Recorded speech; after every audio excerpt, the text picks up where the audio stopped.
Hello,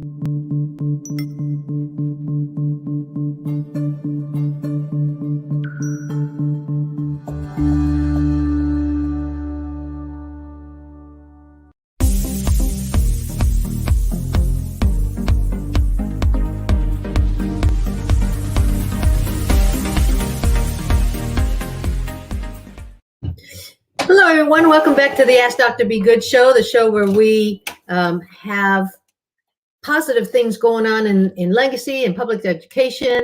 And for right now, we have a lot to talk about as far as getting through the end of the year. We have 2 weeks left of school, if you can believe that. And then we have summer school and then beyond that, we have so much to talk about today. So we have a lot of loose ends that I know parents have been asking us about. And before I get started, let me go ahead and introduce who we brought with us today.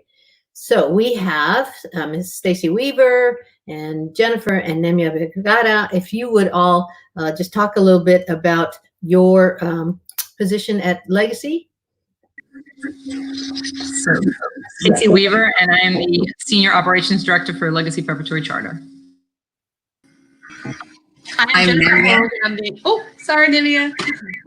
Go ahead. I'm Jennifer. I'm the Science Instructional Coach. And I am Nemia Vergara, Math Middle School Coach. Thank you, ladies, for being here. And we will reveal what information they will be sharing with us as we go through our list. Because like I said, we have a lot of loose ends to go over today. The big one, of course, is graduation. As I've said in podcasts before, this is going to be the graduation year that you really remember. It doesn't feel like the great graduation until you start telling the story in a few years. But so before I get started, though, on the actual ceremony, I wanted to bring you a note from the senior counselors. And it says, "Dear senior parents, it's been a pleasure working with your child for the last few years, but especially this year as they graduate. The seniors' last day is this Friday, May 15th, if they have completed all of their high school graduation requirements. The requirements include passing with a 70 or above in all of their current and Edgenuity assigned classes. You are welcome to view your child's grades in Echo to determine whether he or she is on track. If your senior has not completed these requirements, he or she will have to wait until May 22nd to complete them. We'll have until May 22nd to complete them. If more time is needed, since the graduation date is June 13th, the senior will attend summer school until the work is complete. Summer school for seniors will be held until June 12th, the day before graduation. This year, the STAR test was waived for any senior who has not passed one of the 5 required tests. However, for graduation requirements during this COVID time, these students must complete a project to be eligible to graduate. It really has been a pleasure working with this year's seniors, and we wish them the best in their future endeavors." So parents of seniors, please, please, please help your seniors get those projects completed, get their credits completed so that they can be part of our very unique graduation ceremony. And here to talk about our ceremony is Stacy Weaver. Stacy, go ahead and tell us, what crazy thing are we doing this year? So we have found a very interesting venue. It's called Devil's Bowl Speedway. It's off of Lawson Road in Mesquite, and it's basically just it's a speedway. It's like a NASCAR speedway, and they have graciously allowed us to use it for our graduation. It has a tremendous parking lot, and following all of the COVID-19 rules that have been laid out by the Texas Education and our commissioner. So each family will be allowed to come in one car with their graduate. We'll give out tickets. It'll be one car per family. They will be able to, once they get there, we're telling them to get there between 8:30 and 9 a.m. and the ceremony will start. They will be able to, once they get there, decorate the car to celebrate their senior. One person can get out of the car because we still have to keep our social distancing. Then get out and decorate the car. They can put where going to college or their career or their military, whatever the student's doing, and pictures of their student, and decorate the car. The students will be in chairs 6 feet apart. They will never be in, when they do their procession line, everything we're going to do will be kept 6 feet apart. Students will receive a cap and gown from the school. They'll be able to keep the cap. We'll take back the gown at the end of the ceremony. So please take all of your pictures prior to coming to the ceremony. Again, we ask you not to get out of your cars. Somebody will take a picture of your graduate as they receive their diploma cover and take a picture with Dr. Good or a school board member, and we'll make sure the counselors are going to get email addresses so we can send out pictures. So we ask you when you leave to please not, when you remove your graduation decorations for your car, please put those back into your car. We greatly appreciate that. You're going to keep your children hydrated, take good care of them while they're there, so all that'll be taken care of. And the one thing we ask is if you're going to honk your horn for a student, that we just ask there's no exception.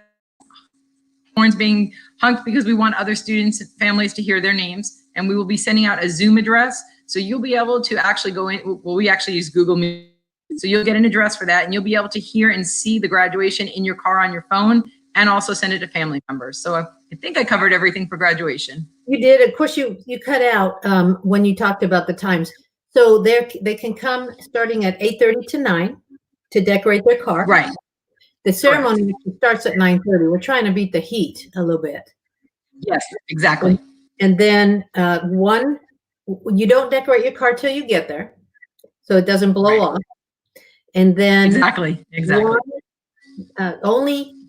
The only people allowed are the people that can fit with a seatbelt in a car. Exactly. So we can't have people with a pickup truck and loading 20 people in the back of the pickup truck. By law, we have to insist that families follow the traffic laws. So the person that comes in a vehicle has to be it's got to be a seated and seatbelt. So they have to abide by the laws. We can't let them pull into the parking lot if they're not abiding by the. Exactly. Yeah. So if you have a friend who's got an 8-seater, borrow the 8-seater. But if everybody has to have a seatbelt, nobody can be in the back of a pickup. That's against Texas laws. So, of course, this will go out in writing. This link will go out in the Wednesday packet tomorrow, but we're trying to over communicate about the senior graduation. There are many rules from the governor's executive orders around this graduation ceremony. And so we're trying to make it as fun as possible while still following the executive orders of the governor around graduation ceremony. So thank you for that. Now let's transition a little bit to the bridge ceremonies for the kinder, 5th, and 8th grades, because normally we do a recognition that they are moving from one level to another. Kinders are moving into 1st grade. The 5th grade is moving into middle school. 8th grade is moving into high school. So how are we going to do those, Ms. Weaver? So we've designated a date and a time. So for each one, Plano, they're on the same days, just different times for Plano campus and Mesquite. And we're going to do car parades. So again, parents are going to come with their students in their cars. Teachers will be around the school 6 feet apart, holding up signs and cheering for the students. They'll get a little certificate stating that they've participated in 8th grade or kindergarten or 5th grade at their campus, and it'll just be a real exciting time for them to see their teachers as they drive by in person. They've been able to see them, of course, virtually, but we just want to make it a really exciting time, and we don't want to, ignore their accomplishments. So each campus will have this going on. They're May 20th, 21st, and 22nd. So the kindergarten, and the next day is 5th grade, and the next day is 8th grade. And all of those will be published in newsletters and coming out. And we just want to celebrate our students, and, we want to keep, excitement going. We love our kids. We miss our kids, and we want to celebrate them. Yeah, maybe we'll probably have people videotaping it so that we can capture it. Yeah. Okay. Absolutely. So next up is summer school. So we have thought long and hard about how to limit the learning loss. It is very well known. I've been saying it on podcasts as long as I've been doing podcasts, that the summer slide is a real phenomenon. Kids lose some of the ground that they gained during the school year, during the 2.5 months that they have off. So imagine what could happen with being off since March 15th. We call it the COVID slide, and we have worked very hard to minimize that during the rest of this school year. I will tell you that I'm very proud of our administrators, proud of our teachers and our coaches who have managed to impart a sense of real school going on with the home-based learning. We know that because we've had some parents tell us that for some of them, home-based learning has been harder. It's more work, which, you know, it's interesting, the different perspectives. But our goal has been to continue the online home learning through the end of June so that we could continue to limit the amount of loss, of academic loss for the kids being out. So the charge for our coaches, for our content directors, and our teachers who are writing the summer projects was to make them as engaging and interesting as possible so that families would look forward to the summer projects instead of thinking, oh no, right? So Jennifer and Nemia, I'm going to mute and I'm going to let you guys talk a little bit about the process that was involved in getting to the K-5 writing, the 6-up writing, and so forth, and what we're doing to meet the goal of making it engaging and just flat out fun. Dr. Good, you're absolutely right. We really did want to minimize the summer slide. And so we're calling this summer home learning, but it's really so much more than that. And we're hoping to engage scholars, for a few purposes. We want to make sure that they're learning. We want to keep them connected with their friends and with their teachers. But ultimately, we want to provide those deep learning experiences. And so while it is summer school, we're really looking for something that's different. And so we spent time as a team, the curriculum team, in recruiting some of our best and brightest teachers, and they have really been honing their skills over this past 9 weeks with their online learning strategies. And so we're going to use those skills, but we're also going to really try to do some different things through a cross-curricular approach. And so our students can look forward to social emotional learning. We're going to bring in some of those restorative practices and mindfulness. We're also going to be doing much more hands-on, minds-on experiences. So the students are not just going to be sitting in front of their computers all day. We really want them exploring the areas that are around them and incorporating some of the settings that they have at home into the learning that the teachers are providing during the day. So we have a long list of programs that kind of make up the instructional week, and we'll get into those a little bit more. But first, I'll let Nimia talk a little bit about our K-5 strategy and what that looks like. Yes, thank you, Jennifer. And that is really true. The focus of our, summer school home learning is not just, of course, it's to bridge those academic gaps, but we want to make sure that we are providing, opportunities for students to be highly engaged in activities and exploration activities. That's why we're gonna, our set of curriculum writers, which basically are our great teachers, they are in the final stage of creating those activities that are interdisciplinary, and that they're gonna focus on, for example, the great outdoors, and everybody's creating that interdisciplinary plans by which students will be able to work outside, explore, make those connections, sort out information, because we believe that when students are really on task, they're using their hands, they're into the activity, then those connections are made, and in those connections, learning actually happen. And the more, connections they make, the more learning they are creating, the more opportunities there are to make those applications in different scenarios. So for, we're not just offering, core content, we also have art clubs that focus on, NASA, training to be an astronaut. We also offer college virtual tours. We have esports, art, and we are offering those Mondays and Wednesdays. The academic is going to be Tuesdays all the way to Thursdays. We also have Chinese programs, which is actually open to 3rd through 5th grade.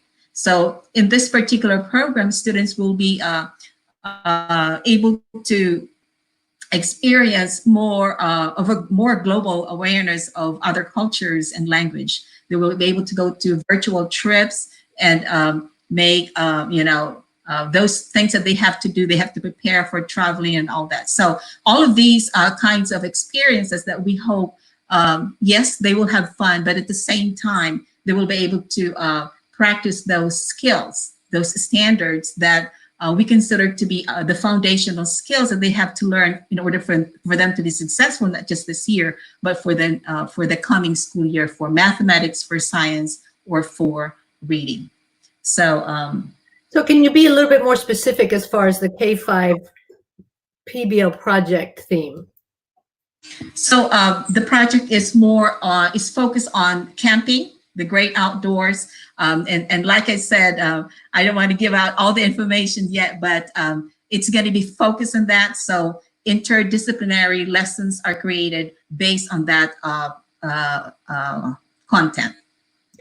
So I know that we had a wilderness club this year, and are some of the resources and what would you call it, the topics and themes from the Wilderness Club, are they going to be integrated into the K-5 project? Yes, absolutely. In fact, we're using some of our partner organizations through the Texas Parks and Wildlife to allow students to virtually connect with park rangers. We've got some other partners that are coming in as well to showcase different skills that the kids might need. Because we're allowing the students to take a lot of ownership in this process, a lot of the content around what we're going to be sharing with students will be up to them. So they're going to need to help us, figure out where they're going to be camping and what resources they might need. What are the components of planning a trip that they're going to need to take into consideration. So we'll be able to connect them with the expertise out in the real world to help them make those decisions.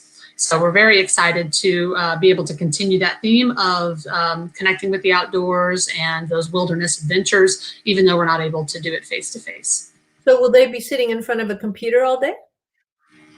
That is definitely not our plan. So we will be working with them in the morning with teacher-based instruction, making sure that they kind of have a plan for what their project entails. But they'll be able to take ownership of that and be able to use the skills that they start in the morning to work on their hands-on activities through the afternoon. So teachers will still be available during the afternoon to connect with them in small groups and hold workshops, but a lot of the work will be independent or with the group that they're creating their final products with. Okay, so that's the K-5. What's happening in middle school?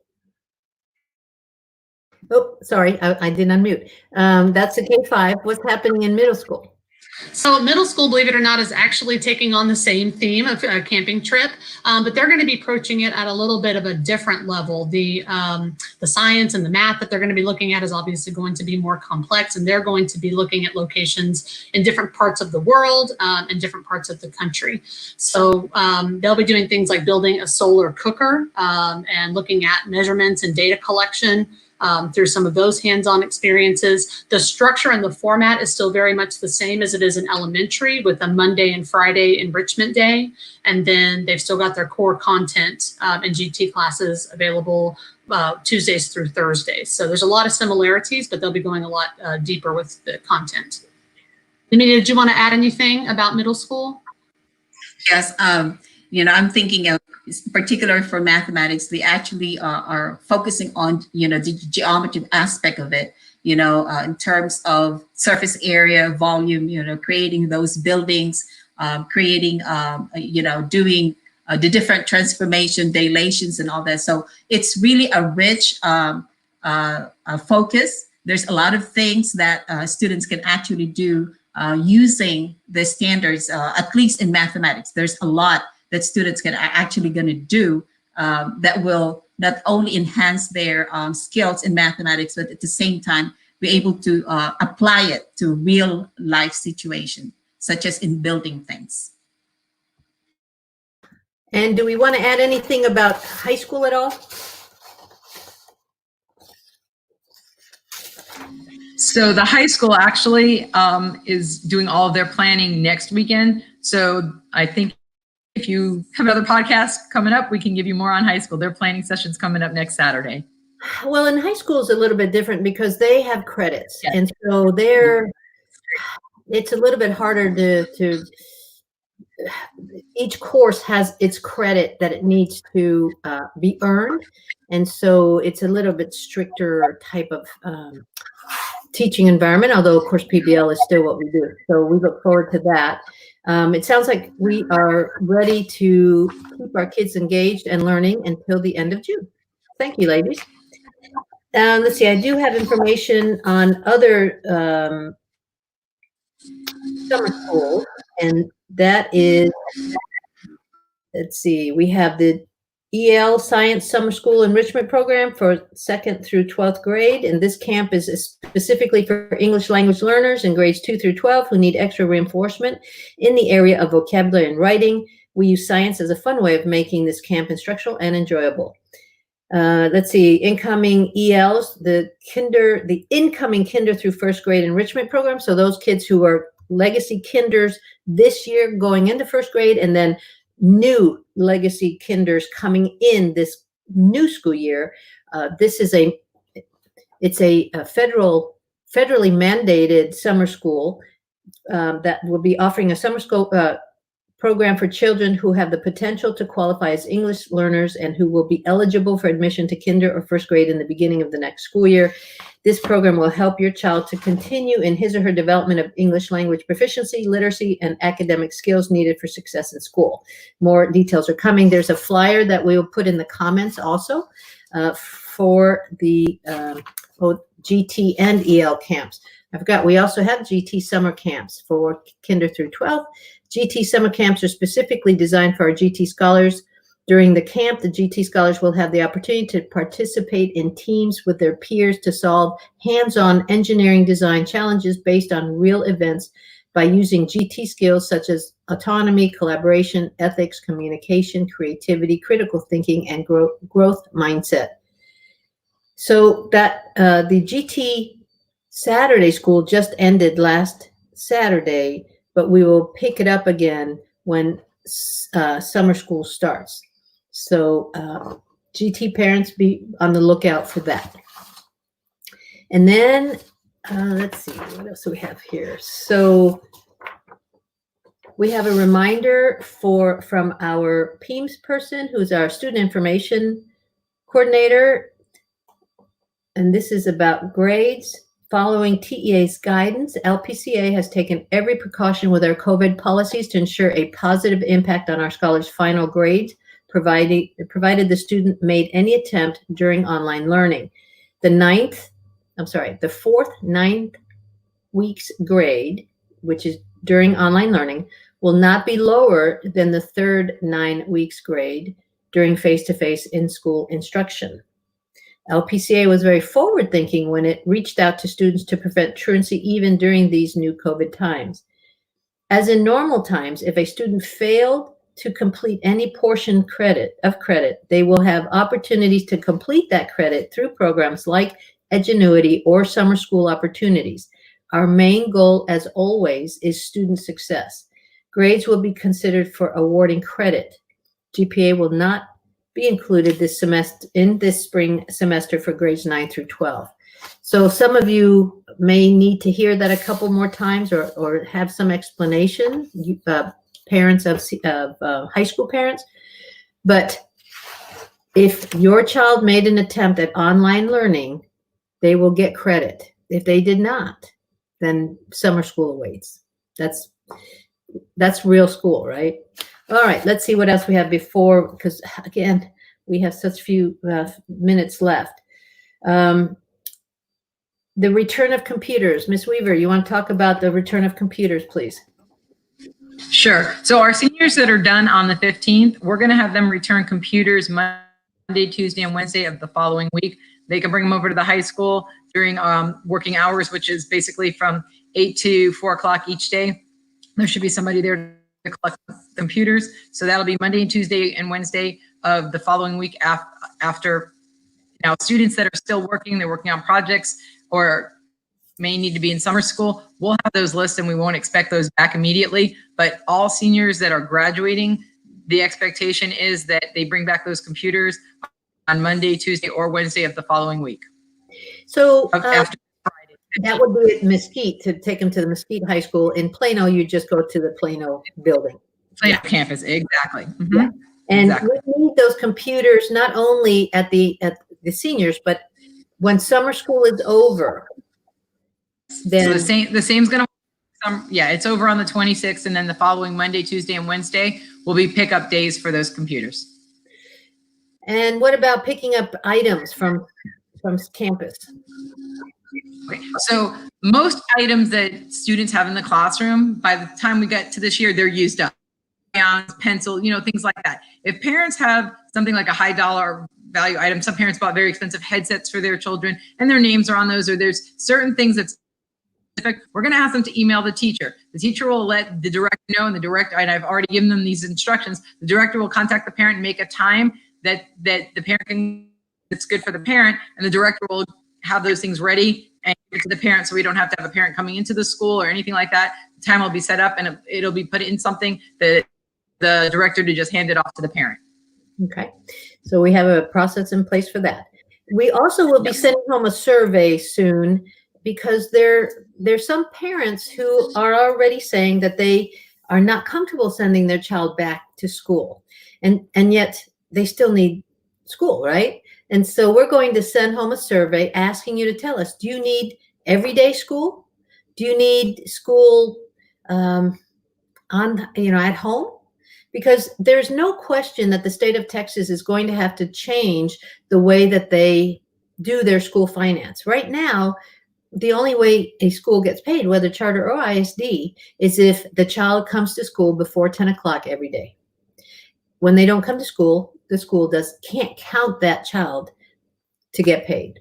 And so because the parents have already told school districts in Texas, I'm not sending my child yet, I'm not comfortable, but yet the child still needs home learning, then we anticipate the ability to be able to offer both, to offer in school and at home school. More information of that will be coming. As a matter of fact, we did this podcast early so I could jump on the commissioner's call at 3 so that I could hear more information about his thoughts for the future. But please know this is a conversation in progress. No decisions have been made. There's some talk out there about year-round school and what that would look like. So just think of this as an opportunity to pull schools into the 21st century. We pulled teachers into the 21st century, some of them through technology and forcing more technology knowledge on teachers than what they thought they needed previously.